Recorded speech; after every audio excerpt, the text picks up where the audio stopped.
Okay, we're at lesson one now, and I want to go through a few things to get things started off. I know folks have a lot of questions about what they need to do and everything else.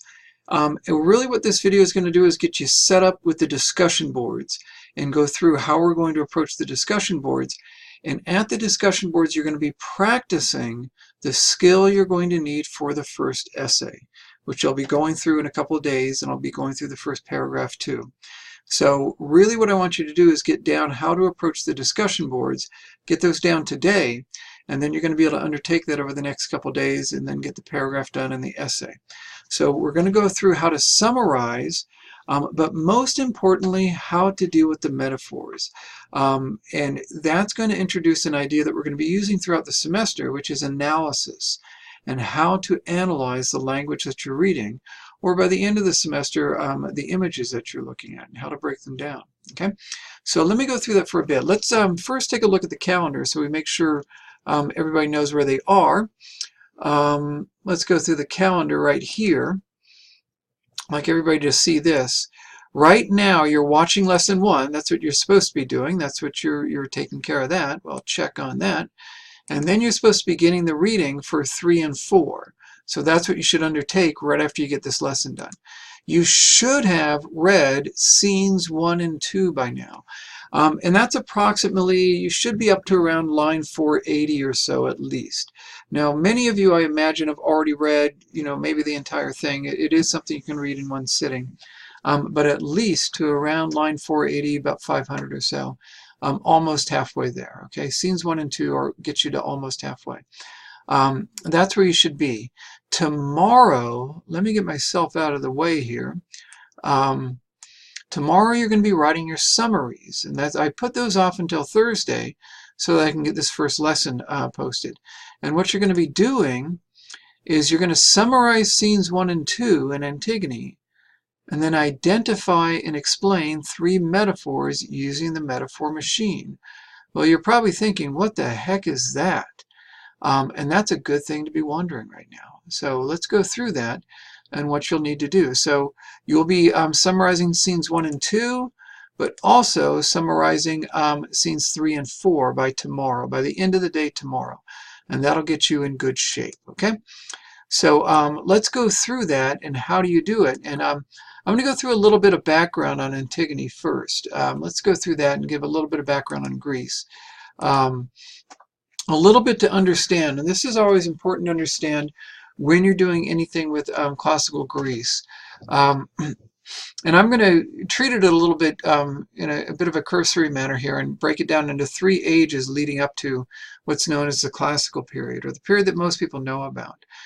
When you have to name people from ancient Greece, people usually name people like Socrates and Plato, Aristotle, or Sophocles and things like that. All of that, including with the movies you guys have seen on Sparta and things like that, those are all set during the classical period. That's this period between 700 BCE to 300. Now, a lot occurred in that time. Obviously, the wars with the Persians and the Spartans and things like that. A lot occurred in that period, but it's kind of unifies. That was the period that Sophocles existed in. And you had a real flowering of civilization in ancient Greece.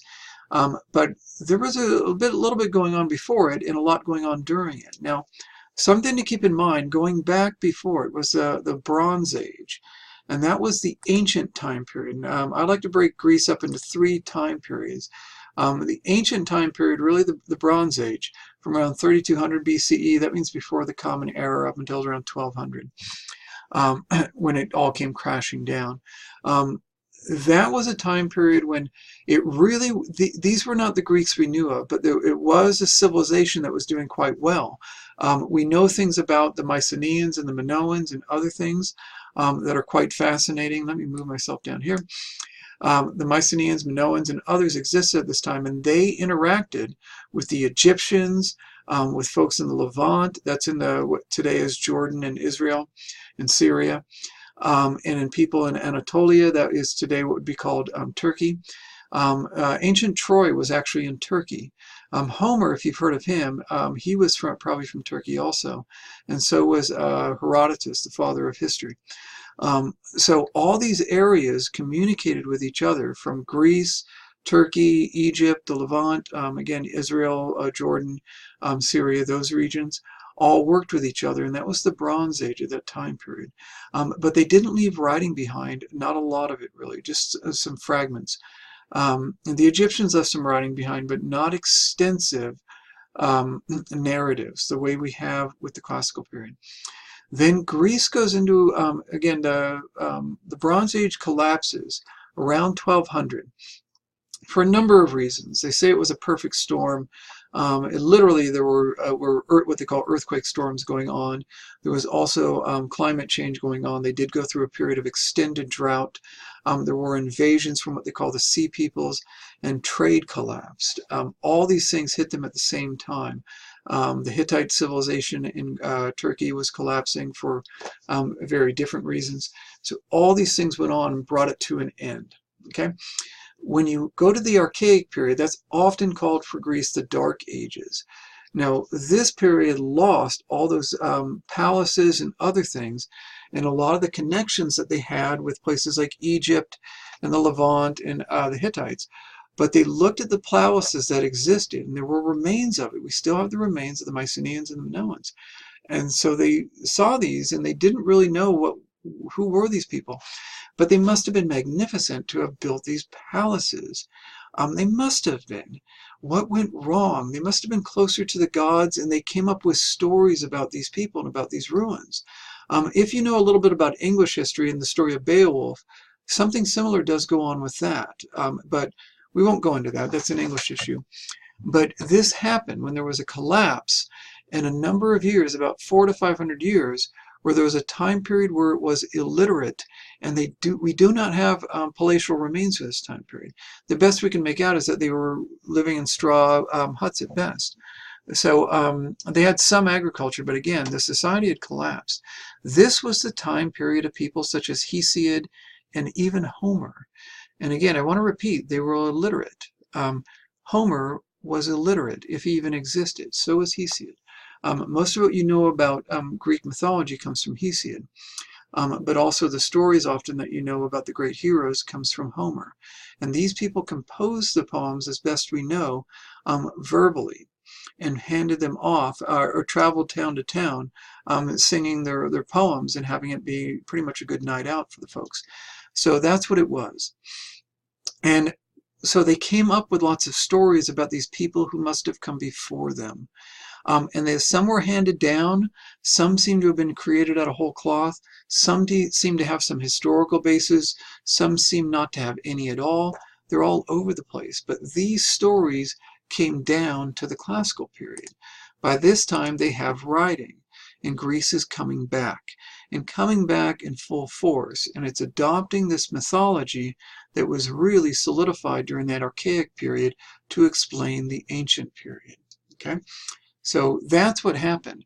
The story of Oedipus and Antigone went through that, washing machine, so to speak, of the ancient to the archaic to the classical. With the story of the Trojan War, it seems to have actually existed, or Troy existed. It did. We do know that now.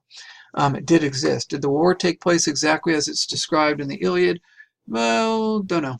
I'm not sure. There seems to have been multiple wars in Troy. And did the Odyssey actually occur with Odysseus returning to Ithaca? Maybe. Ithaca existed, but was Odysseus a king of that island? Don't know.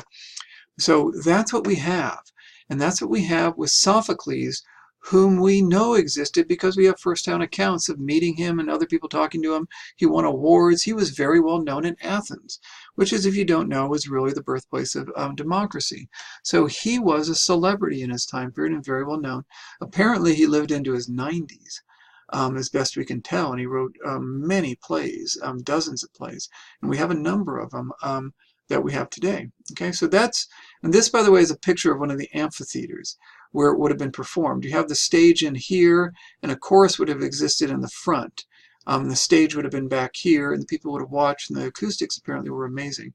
Little note, by the way, if you ever have a chance to go to the Getty in Malibu, there's a Getty in LA, in West LA, but there's another one in Malibu. They have a theater built just like this, and they put on classical plays. If you ever have a chance to go on, they're absolutely magnificent. Okay. Now, a little bit more about it. Getting to actually this play and a little bit of the background on this one. This one is part of what's called the Theban plays. Now, story-wise, they go in this order. Oedipus the King first. Sometimes it's called Oedipus Tyrannus or Oedipus Rex. So you may have heard one of those. That's probably the most famous and influential play in the history of the world. More famous and influential than any of Shakespeare's plays, which for an English teacher to say that means something. So Oedipus the King is by far the most influential play in the history of the world. That's the one you probably know of. And in it, Oedipus unknowingly had left his city, what he thought was his birth city, and returns or goes to a city he thought he could get away from his family. He ends up back in the city where he was born, accidentally kills the king, who happens to have been his father, and he takes the crown over. But the city picked him to take the crown over because they thought he was a great guy. They didn't realize that he had killed his father, and guess who he's sleeping with now that he's taken the queen? That's his mother. So he ends up committing a crime against nature, killing his father, sleeping with his mother, and he has children, 4 children, by his mother. Now, if that doesn't give you the heebie-jeebies, I don't know what will. Okay, that's the story of Oedipus the King. And then there's Oedipus at Colonus after he's walked out of the city and taken out of the city for his crimes against nature. So he did these crimes unknowingly. Trying to do the best, he actually ran full force into his fate. He was told his fate, you're going to kill your father and sleep with your mother. And that's why he left his original city of Corinth. And he left Corinth unknowingly, going back to his actual city of birth, which was Thebes. And he ran into his actual mother and father unknowingly. Okay, so that was the story of Oedipus. Oedipus at Colonus is about his time afterward. Antigone is the story of after he's gone and dead, and after the city is when the city's trying to put itself back together. Now, Sophocles apparently wrote Antigone before he wrote Oedipus. He didn't write them in order. So that exists. Antigone is structurally a little bit rougher and a little bit less nuanced than Oedipus the King, but it's still a magnificent play. A lot of people are struck by how strong the figure of Antigone is. They think the women of Greece were passive and not very bright. Well, here you have Antigone. Very different type of play from most people's expectations. So at the opening of Antigone, everybody in the theater already knows the story of Antigone and the story of Oedipus. They know Oedipus has fallen. He's gone and he's out of the city. Now he's gone, and Antigone is in the city, and so is Antigone and Ismene are his children, his 2 of his daughters. And Polynices and Eteocles were his 2 sons. They're dead. They just had a war over control of the city. One of them was supposed to take charge. One son was. They went to war with each other, and both of them got killed. So the sisters are alive, and then their uncle, Creon, takes control of the city after this long, extended period of anarchy and problems. So that's the crisis in Thebes. So it's starting at a crisis. The themes of loyalty and relationships between families and politics are going to come up and dominate the play. So you're going to see that right from the beginning. Okay? So now a little bit I want to introduce you to, and then I'm going to demonstrate it with the play itself. The metaphor machine is something I use to help people walk through analysis and get through the idea that analysis is about breaking things down and then explaining them. Breaking it down and slowing it down. And something I'm going to tell you over and over again is that slow thinking is good thinking. So what the metaphor machine does is it slows you down, gets you to break the language apart a little bit more carefully in the images, and then you come in with your assessment afterward. After you've already broken it down, then you can explain why things are important. Okay? So this works, and the metaphor machine is in fact a metaphor itself, because I just call it the metaphor machine because it's very methodical. Stage, stage, stage, and boy does it work every time. The students tell me, yeah, this makes sense. So I stuck with it, okay? It works with any kind of figurative language, with metaphors, similes. Similes are basically metaphors where you use like or as. I don't make a distinction between them. And then there's personifications. If you describe, something as if it were a person, as if your phone is your little friend and things like that, that's personification. I know most people would say that. Who do you like better, your phone or your friends? You don't have to answer that. Okay. So what are the three stages? The three stages are these. What is actually being described? When you see figurative language, and it's any kind of colorful language where there's something going on, stop and go, okay, what are they actually talking about? Okay? And figure that out first.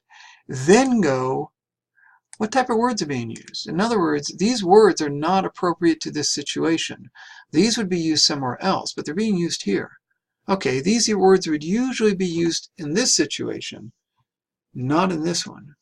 That's when you have figurative language, when you have this mismatch between a situation and the words being used to describe that situation. There's a mismatch of words and situation. So first, figure out what's actually being described, what's going on. Then figure out what kind of words are being used. Now, both of these should be self-evident, but most people don't pull them apart. And what these first two stages do is they slow you down and go, oh, these are the two parts that are being melded together here, welded together. Then what you do, final stage of it, is go, why are these words important? Why are these words for this situation? Why does this matter? That's your analysis. That's where you are probably going to come up with a slightly different answer than somebody else. The first two stages, almost everybody's going to agree on. Yeah, it's obvious. He's talking about that. Yeah, clear. You're using those types of words. Why are they important? That's when you're going to come in, and it's not your opinion. You're going to give a real reason why you think it is. There's usually not some crazy answers to this, but they can be different, and that's why this is not opinion. Okay, so let me go through this for a bit. Let me show you some examples and go through it. Now this is starting you up with Antigone. This is the start of it. This one's off copyright as far as I know. This one is Fitz and Fitzgerald. They're great professors. They did these back in the 60s and stuff. Fitzgerald did an excellent translation of Iliad and the Odyssey. But anyway, here are the characters. Antigone is probably the main one. Ismene is his sister. Then Eurydice is not that important. Creon is the uncle who's taking charge at the beginning. Very important. Haman is his son who is engaged to Antigone. Okay? So yes, it's kind of a little bit of inbreeding. Don't ask too many questions. It's kind of like British royalty. Just don't ask. Okay? Tiresias is a bit of an iconic figure. He is essentially the old wise man. He is essentially the old wise man. You know this figure. This is like Yoda in Star Wars, or Obi-Wan Kenobi, or that guy in the Karate Kid movie, the guy who knows things but physically seems very challenged. Okay. There's that tortoise in that Kung Fu Panda movie. You guys know that old Kung Fu Panda? I've raised kids, so I know Kung Fu Panda. But that wise tortoise who knows things and has great power with his knowledge, that's Tiresias. Really, Sophocles came up with that figure that you know from so many other movies. Then the messengers come in and out. The chorus, you have to understand, would have been sung to music. And you have the choragos, who would be the leader of the chorus. This is understood by the audience as the voice of the people in Thebes. That's who it is, okay? So they come, and I'm just going to walk through the start of it, and you guys can get the play down. You get at this start, this debate between Antigone, who is very headstrong. Now, a little bit of a warning. A lot of students love Antigone because she's got attitude, and boy, she does have it. And that's cool, but notice that she is kind of the center of her own little universe. And she doesn't really care what she does to other people by being the center of her own universe. Be aware of that, okay? So there's a lot to admire in Antigone. There undeniably is. And what Sophocles doesn't do is give you nice, easy characters. He doesn't, well, if somebody would just behaved better, this all wouldn't happen. It's not that simple. Antigone has compelling reasons for her behavior. but also be aware of her self-centeredness. She talks about her sacrifice, but it's a very self-centered and look at me sacrificing for you kind of sacrifice. That's what she does a lot of. Okay, so be aware of it. And then she's talking to her sister Ismene. And so they're talking about the fight between Polynices and Eteocles that just took place. And in fact, their bodies are still on the field, or one of them is, Polynices is. They're talking about the war that just took place. And right away, Antigone is challenging Ismene for her loyalty. Okay, that's what's going on. And Creon has now taken charge, and he's already passed laws. He's kicking butt and taking names right from the start. And Antigone has already stepped up, and he's going to challenge him. Okay, and you get these lines. Now watch this. It says, and this is on around line 12 or so. Listen, Ismene, Creon buried our brother Eteocles with military honors, gave him a soldier's funeral, and it was right that he should. That's all straightforward language as far as I can tell. Okay? But Polynices, they fought as bravely and died as miserably. And that all seems straightforward language. But watch this. They say that Creon has sworn that no one shall bury him, no one mourn for him. But this body must lie in the fields, a sweet treasure for carrion birds to find as they search for food. Now that is a metaphor. Okay? It's a bit of a simile, but we'll call it a metaphor. But now I'm not going to go through all the nuances between metaphor and simile. So there's something going. This is figurative language. Okay? So that Creon has sworn no one shall bury him. Now that's pretty harsh, okay, that is. But he sees Creon's doing this because he sees Polynices as a traitor. No one mourn for him. That's odd. How could you not feel sorry for him if he were your brother? And of course, Antigone and Ismene, this is going to strike right at them. And they are family to Creon. And he said, you can't mourn for him, okay? But this body must lie in the field. It needs to be left out in the open. That is quite the punishment, because his soul can't go to the next world unless he's buried. A sweet treasure for carrion birds. That's the metaphor. Bing, bing, bing. Now let's bust out our metaphor machine, okay? Go back to that. What is actually being described? What's actually being described is that Polynices' body is being torn apart by carrion. In other words, there are scavengers out there pulling his body apart, okay? Then we go back to our metaphor machine again. What type of words are being used? Okay. Well, the words that are being used are words as if you're talking about a pirate, a sweet treasure for carrion birds to find as they search for food. So it's, in other words, this is an unexpected reward, but it's great, you know, but it's like it's pirate language that's wonderful, you know, for them, but it's undeserved. You know, and it's probably unlawful. So that's the language being used to describe these carrion ripping their brother's body apart. Now we have to ask the final question. Why? Why these words in this situation? Now, a number of people can come up with different answers. There's usually a limited number of ideas that people have. But I would say probably that this is an unlawful act. And it's an unlawful situation that Creon has set up. It's unlawful of the birds to behave this way and unnatural. But it's a legal situation that Creon has created. And so it's distorted and the world is out of balance, both in nature and in law. That's my analysis. But I had to walk through stage by stage to get there.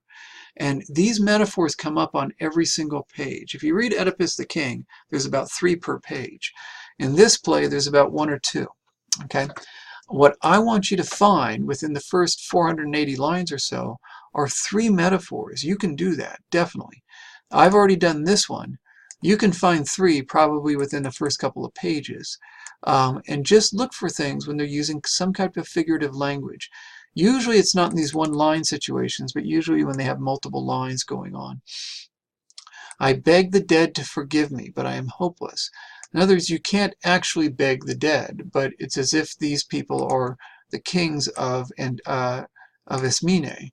that she, you know, so you can see what I'm doing here. I can find language that doesn't quite, you know, fit. It's figurative language. Some of it's our own death would be as if we should go against Creon and do what he has forbidden. That's straightforward language. Most of this is, but not all of it. Okay, about 1 to 2 good metaphors per page. You can find 3, and try out this metaphor machine. Describe what's actually being, say what's actually being described, and then go, hey, what kind of words are these? These words are more appropriate to that. And then ask yourself, why these words for this situation? Why is this going on? Then you're going to have your metaphor analyzed, okay? So what you should be doing at the message board, and let me go back there. After you've got that, and you've gotten your 3 metaphors, you've read up to around line 480 or so, I would encourage you, by the way, I've printed mine off. I would encourage you to print it off. It's easier. You already read Act 1 and 2. You go in here, you go to Create Thread, and you just write Summary, or I guess it's Scene 1 and 2. And then write a summary of everything that goes on. Creon has passed a law, blah, blah, blah, blah, blah. Antigone gets upset and, you know, wants Ismene to help her out, but blah, blah, blah. And then, you know, Haman comes up to him. Describe, just tell me what's going on in the play, okay? Then go metaphor 1, and then metaphor 2, metaphor 3. And then just go through the metaphor machine. It takes a little bit to write out, but if you go through this, this is going to be the backbone of your first paragraph in your essay. This discussion is eventually going to be your journal. So take some time and get it in good shape. And so you're going to do 3 metaphors for scene 1 and 2, and then 3 metaphors for scene 3 and 4.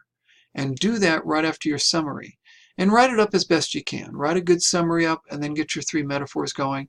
And get these discussions in good shape by the end of tomorrow, by the end of the day, and you're going to be in good shape for the class. All right? Okay, keep at it, guys. Do your best with it. Don't worry if you don't get it quite right the first time. You'll get it down, and we'll keep going at it. All right? Take care.